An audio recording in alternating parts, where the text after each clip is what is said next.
உனக்கு நீ பொறுப்பாரு. நேரத்துக்கு தூங்கு, நல்லதை சாப்பிடு, உன் வாழ்க்கை நடத்துறதுக்கு தேவையான பணம் தேவை எவ்வளோ அதை சம்பாதி. இவ்வளவுதான் வாழ்க்கை. பெரிய சாதனை எல்லாம் புரியணும்னு ஒண்ணு இல்ல. மிகப்பெரிய சாதனை எல்லாம் அப்படி சாதிச்சவங்க எல்லாம் இந்த பூமியை அசிங்கப்படுத்திட்டு தான் போயிருக்கிறாங்க. ஐன்ஸ்டீன் சொல்றோம் E = mc². என்ன பண்ணாரு? 2 பாம்பை கொடுத்துருக்காரு. Fat man, little boy. Hiroshima, நாகாசாக்கிக்கு பாம போட்டிருக்காரு. இப்படி ஒரு அணு ஆயுதம் இவர்களுக்கு தேவையா? இந்த விஞ்ஞானம் இவர்களுக்கு என்னத்தை கற்றுக் கொடுத்துள்ளது? 5000 வருடத்தில் 12000 போர்கள். எல்லா நாட்டுக்கும் எல்லா விதமான வெப்பன்ஸை எல்லாரும் சேல்ஸ் பண்றாங்க. எப்படிடா இது? வெப்பனை வச்சு டீல் பண்ணி மனுஷன் நல்லா இருக்கிறதா? சாத்தியம் இல்லாது. அதனால ஒரு காமன் மேன் லைஃப், உனக்கு நீ நல்லவனாக வாழ வேண்டும் என்றால் உன் மனதிற்கு கஷ்டமானதை நீ செய்யாதே, நீ மற்றவர்களுக்கும் செய்யாதே. Very simple. உன்னால சமுதாயத்துக்கு ஏதாவது நல்லது செய்ய முடியும், யாருக்காவது உதவி செய்ய முடியும் என்றால் அதை செய். இவ்வளவுதான். உனக்கும் உதவி செய்து கொள், மற்றவருக்கும் உதவி செய்.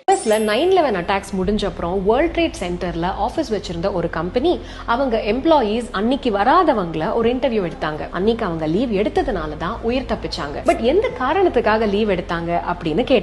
அந்த கம்பெனியோட டைரக்டரோட சின்ன பையன் அன்னைக்கு ஸ்கூலுக்கு போக மாட்டேன்னு அழுததுனால அவரு லீவ் எடுத்துட்டு அந்த குழந்தைய ஸ்கூலுக்கு கூட்டிட்டு போயிருக்காரு. அதனால அவர் உயிர் தப்பிச்சார். இன்னொருத்தவங்களுக்கு கரெக்டா அன்னைக்கு டாக்ஸி கிடைக்கல. இன்னொருத்தவங்க என்னடானா அன்னைக்குன்னு பார்த்து பஸ் மிஸ் பண்ணிருக்காங்க. ஒரு யங்ஸ்டர் அவரோட ஆபீஸ் நோக்கி நடந்து வந்துகிட்டே இருக்கும்போது அன்னைக்குன்னு பார்த்து ஒரு புது ஷூ போட்டுட்டு இருந்திருக்காரு. அந்த ஷூ அவர் காலை கடிக்கவே பக்கத்துல இருக்கிற ஒரு பார்மசியில நின்னு பேண்டேட் வாங்கி போட்டுட்டு இருந்தாரு.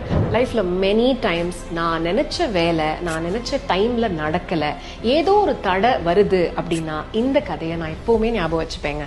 When you believe that you're always at the right place at the perfect time, நிச்சயமா ஒரு விஷயம் டிலே ஆச்சு அப்படின்னாலும் it is always for your best. Think about it. ஒரு ஒட்டக வியாபாரி ஒரு நண்பருக்கு தன்னுடைய ஒட்டகத்தை விற்கிறாரு. இப்ப வாங்கிட்டு வந்தவர் ஒட்டகத்தை தன்னுடைய வீட்டுல நிப்பாட்டி அந்த சேனைகள்லாம் கலட்டி பார்த்தா உள்ளர சின்னதா ஒரு நவரத்தின பை அவருக்கு கிடைக்கிது. எல்லா நண்பர்களும் சொல்றாங்க, இது இறைவன் உனக்கு கொடுத்த பரிசுப்பா, உன் வாழ்க்கையை முன்னேற்றதுக்காக இறைவனா பார்த்து கொடுத்திருக்காரு, நீ ஒட்டகம் வாங்கும் போதே அவருக்கு காசு கொடுத்துட்ட, அதனால இந்த நவரத்தின பை உனக்கு தான் சொந்தம்ன்றாங்க. ஆனா இவர் கேட்கவே இல்லை. நான் யாரிடம் வாங்கினேனோ அவரிடம் தான் சென்று மீண்டும் இதை கொடுப்பேன் என்று சொல்லி அந்த ஒட்டக வியாபாரியை தேடி கண்டுபிடித்து அவரிடம் சென்று இந்த சிறிய நவரத்தின பையை அவர்கிட்ட ஒப்படைக்கிறார். இப்போ ஒரு கண்ணீர் மல்க சொல்றாங்க, நான் என் பொண்ணுக்கு திருமணம் பேசி வச்சிருந்தேன், அந்த திருமணத்துக்காகத்தான் நான் என்னுடைய ஒட்டகத்தையே வித்தேன், இந்த நவரத்தினங்கள்லாம் வச்சுதான் அவளுக்கு திருமணம் பண்ணணும்னு நான் முடிவு எடுத்திருந்தேன். ஆனா இந்த நவரத்தின போய் தொலைஞ்ச உடனே இந்த திருமணமே நிற்கக்கூடிய தருவாயில இருந்தது. நீங்கள் அல்லாவை போல் வந்து இந்த திருமணத்தை காப்பாற்றினீர்கள், நீங்கள் எனக்கு இறைவன், நான் உங்களுக்கு ஏதாவது செய்யணும்னு ஆசைப்படுறேன், என்ன பண்ணணும்னு.